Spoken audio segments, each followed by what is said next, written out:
we're looking for is the future of GGA. And I think that, as is often the way, I think the future is often already kind of there. It's just a question of sort of uncovering it.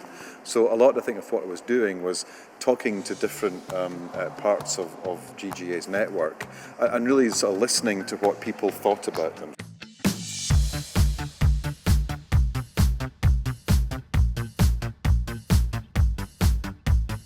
I've worked for 20 years as a design consultant in a whole series of different industries.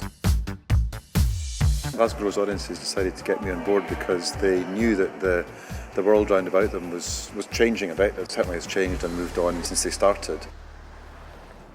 Our role is to lead the research and development. We're the R&D of the cultural sector in relation to audiences, and that collective knowledge can help inform and steer policy and decision making about the impact of the arts and the value of it within the role of normal people's lives.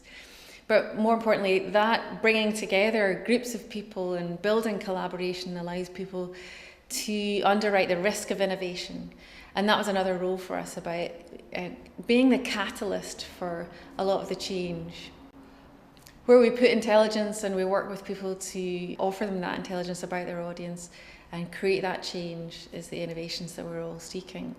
And the name Glasgow Grows Audiences doesn't really cut it then, because we don't. So we need something else to convey that.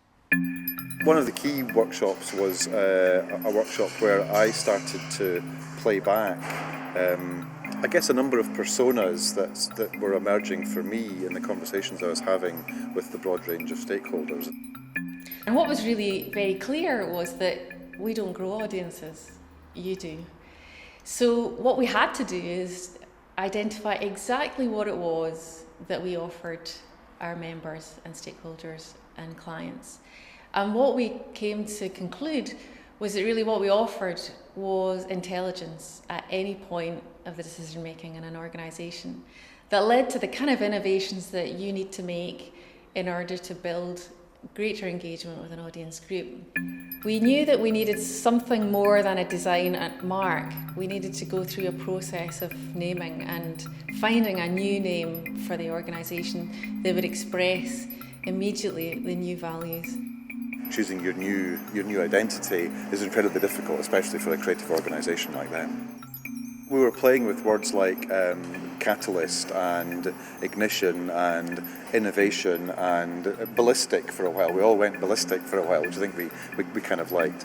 For a while we were called Toasted Coconuts, and that was because we kept bringing sort of Tunnocks products to meetings, and one of them was covered in toasted coconut. So I think that was a sort of kind of low moment in the project where we realised that we weren't getting anywhere when you're starting to use the biscuits on the table as your inspiration. But I think that where we got to, some of these words are roundabouts of being catalytic, being sparks, being sort of fireworks for the sector, I think really just what has rung true. We chose the word culture very deliberately, because when we talk about arts and arts audiences, and people talk about audience development, they then forget about visitors and participants and gallery owners and workshop attenders. People tend to pigeonhole audience development in one part of the world. So by opening up and using the word culture, we're saying we're interested in audiences wherever they are, and particularly within the creative industries as we come together. But Sparks was important too, because Sparks is about energy. What it does is influence all levels of an organisation, but also suggest a movement, suggest that something was going to happen after Culture Sparks had been involved.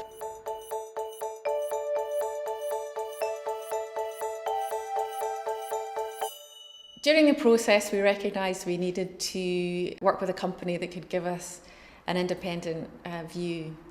And we selected a design consultancy called Elmwood, who have an international reputation and indeed offices in 3 major cities across the globe.